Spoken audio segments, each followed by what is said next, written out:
आम्ही जिल्हा परिषद प्राथमिक शाळा कासरवाडी चे विद्यार्थी आहोत. तर आम्ही इथे विज्ञान मंडळाचे सदस्य आहोत. तर आम्ही इथे एक प्रयोग करणार आहोत. आता त्याच्यासाठी आम्ही एक वाटी घेतलेली आहे. त्याच्यात पाणी टाकायचं आहे.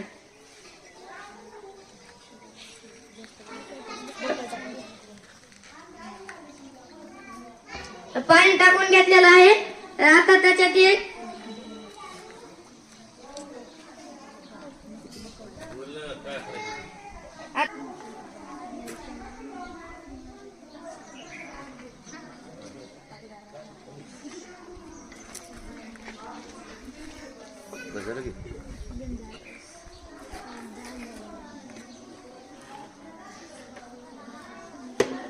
त्यानंतर आता ह्याच्यात जाळ लावून दाखवणार आहे.